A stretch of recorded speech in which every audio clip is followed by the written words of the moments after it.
Good day, friends. I'm here to talk to you about the Stamp Act. But before we get into the Stamp Act, I want to share breaking news with you. To help your school raise money, you are now going to be required to purchase assignment stamps.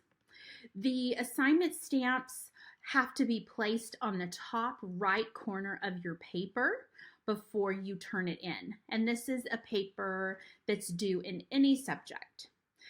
If you turn in an assignment without a stamp, that assignment will not be graded, it will not be accepted, and you will have to redo the assignment.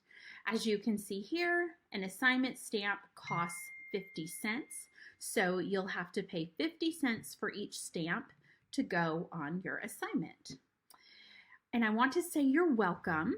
I know that I don't really know much about your school, but I think I did a great job creating this rule for you to follow. I didn't ask anyone at your school if this would be okay with you or if having assignment stamp requirements would affect you. I just made the rule myself. So I want to say you're welcome for that. I think I did a great job, right? Do you think this is fair? No? Well, I think you're right. This really isn't fair, and it was just a joke. I wanted you to get a little taste of how the American colonists felt when the Stamp Act was imposed upon them by Great Britain. So let's do a little background. When the French and Indian War finally ended, British leaders stationed soldiers in the colonies for two reasons. They wanted to keep the French from trying to reclaim the land they'd lost in the French and Indian War. And they also wanted to try to reduce the violence between colonists and Native Americans. As colonists were stealing more and more Native American land, sometimes there were violent fights between the two groups. So Great Britain stationed soldiers in the colonies to try to reduce that fighting and violence. Keeping soldiers in the colonies, though, was very expensive. British leaders needed a new tax to help cover the cost of having a standing army in the colonies. So they created the Stamp Act. The Stamp Act was a tax on all paper items. Colonists were required to purchase stamps from the British government and place those stamps on newspapers, court documents, pamphlets, and even playing cards. The stamp that was placed on the paper showed that the tax had been paid. Just looking at court documents, for example, if let's say a couple got married and they needed to register their marriage license. If the stamp was not on that document, it would not be accepted by the courts. So having these stamps on the documents was very important, but colonists were outraged, and they had every right to be outraged. They didn't want British troops stationed in the colonies at all. They felt like having British troops in the colonies went against their rights as British citizens. They definitely didn't want to pay to keep the soldiers there. The colonies didn't have a representative in Parliament when the Stamp Act was created. That's like how your school didn't have any representation when I made the assignment stamp rule. If we're going to be taxed, we should always have a representative speaking for our interests and making it known how we feel about the tax. So should the colonists be forced to pay this unfair tax? Well, they certainly didn't think so. When colonists heard of the Stamp Act, they leapt into action.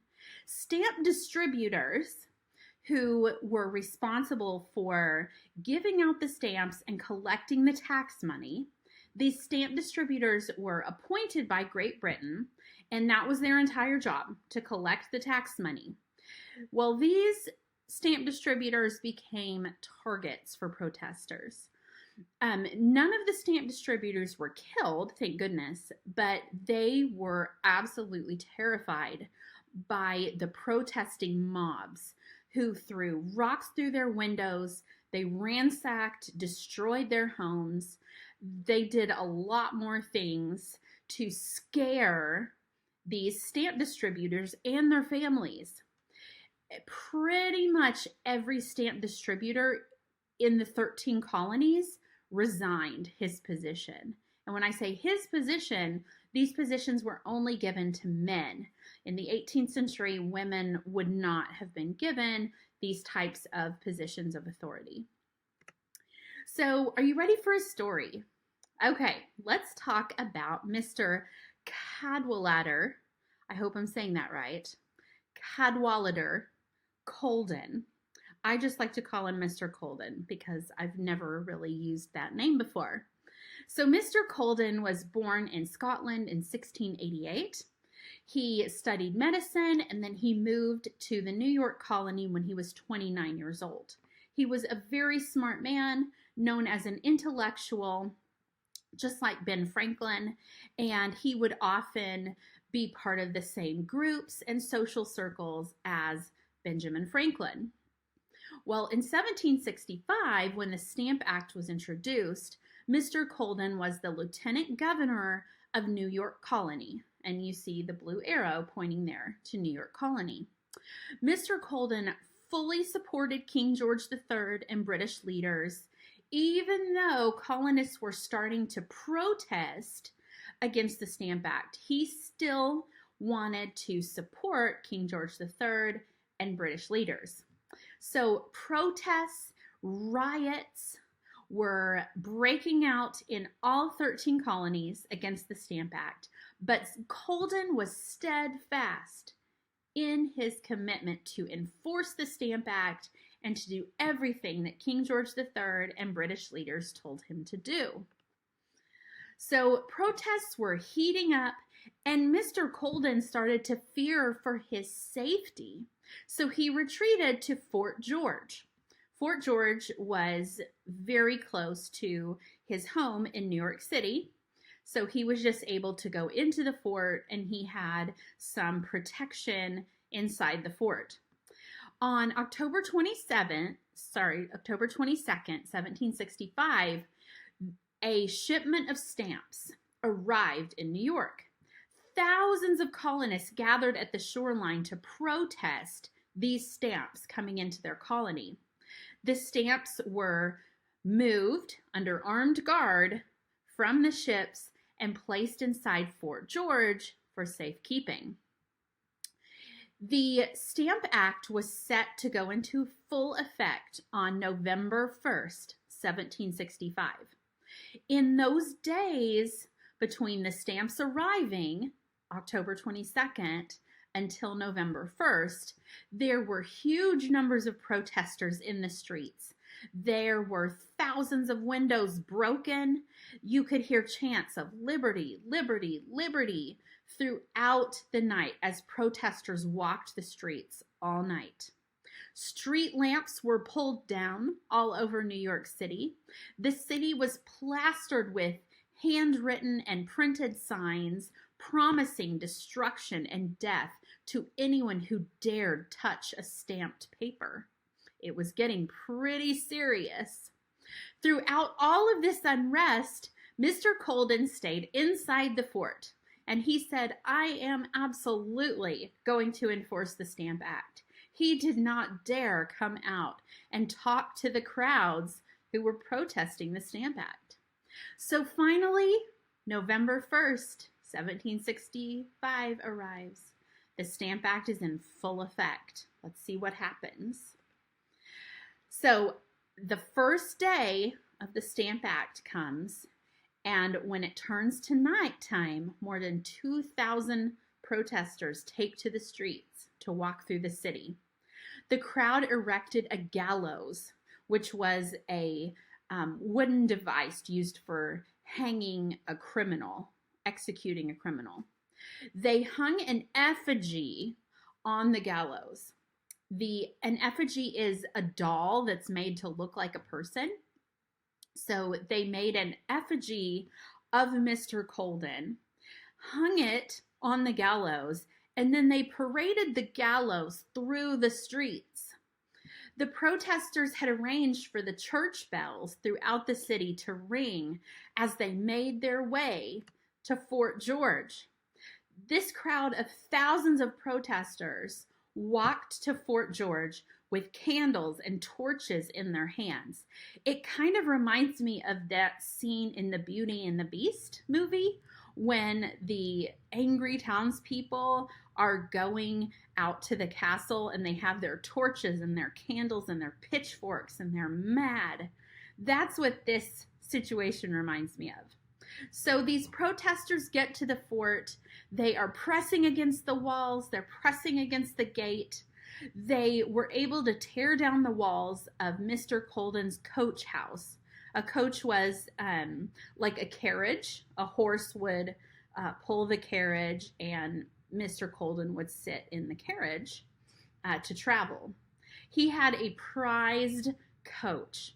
Well, the crowd tore down the walls of the coach house.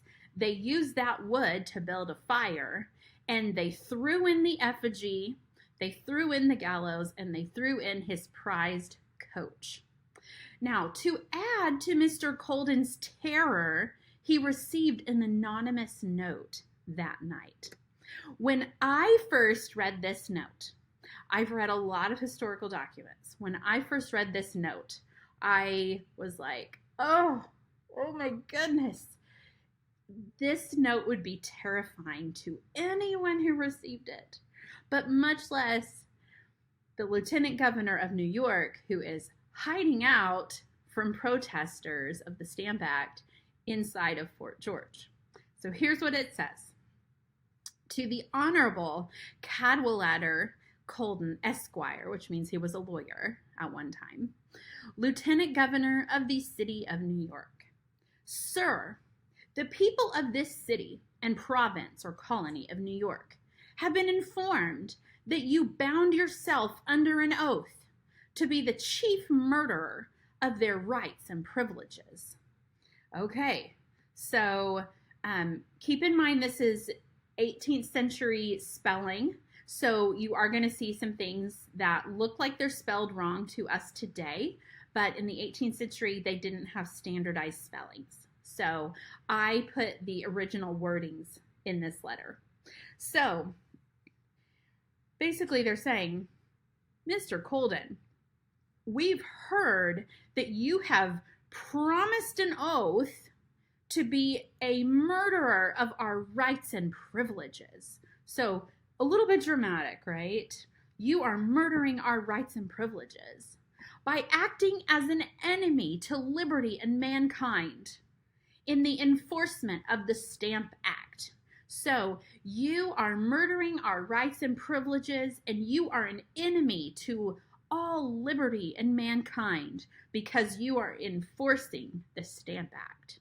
We are unanimously determined this Stamp Act shall never take place among us, so long as a man has life to defend his injured country.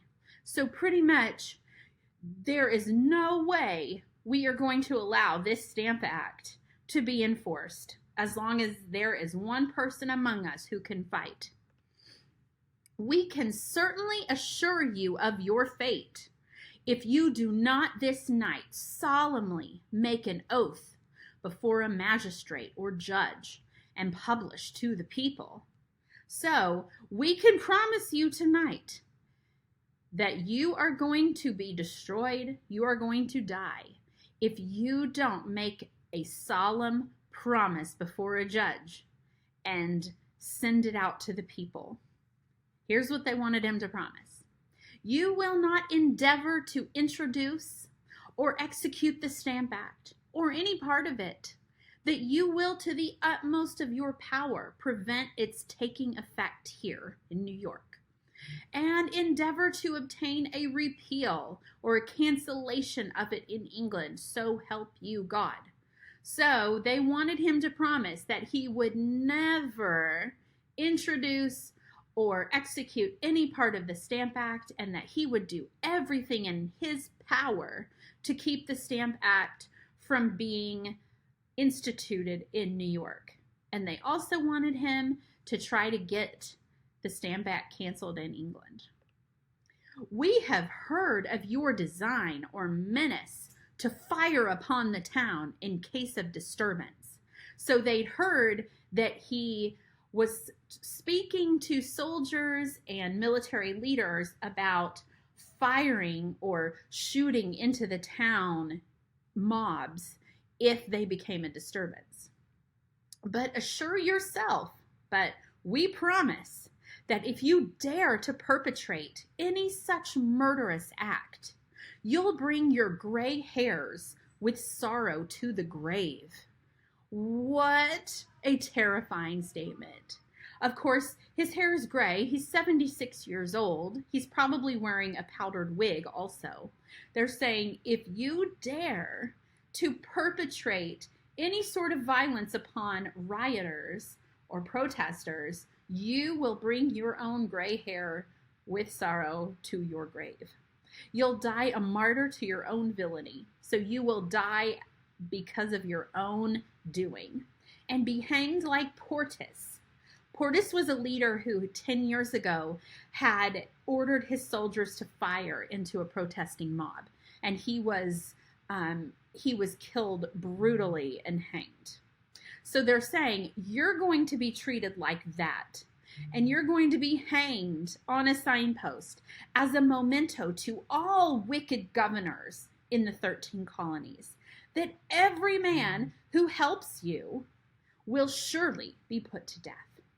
What a terrifying letter to receive. It said, it was signed New York. No one signed their name to this letter, but how scary would it have been to receive a letter like that? So when the morning came on November 2nd, the second day of the Stamp Act being in effect, Mr. Colden probably hadn't slept at all. I wouldn't have if I were him. The protesters weren't done with him yet, however. Colden started to receive notices that the fort was in imminent danger of destruction by fire. The colonists were planning to set fire to the fort, and his very life was in danger. Colden was 76 years old, and by this time, after all that had happened, he was probably starting to want to pull back on his promise to enforce the Stamp Act. So he did what a lot of politicians do, even today. He passed the buck, which means he just kicked the problem down the road. He told colonists that he absolutely would not do anything with the stamps inside the fort. He planned to leave those evil stamps in the fort. He would just let another British official who hadn't even arrived in New York yet, he was going to let this other British official decide what to do with the stamps. So he just kicked the problem down the road. But luckily for him, the threats on his life ended. Colonists never trusted him again, though. He was viewed as scandalous and untrustworthy by colonists for the remainder of his life. So I hope that you enjoyed learning a little bit about Mr. Colden, and I look forward to you learning more about the Stamp Act.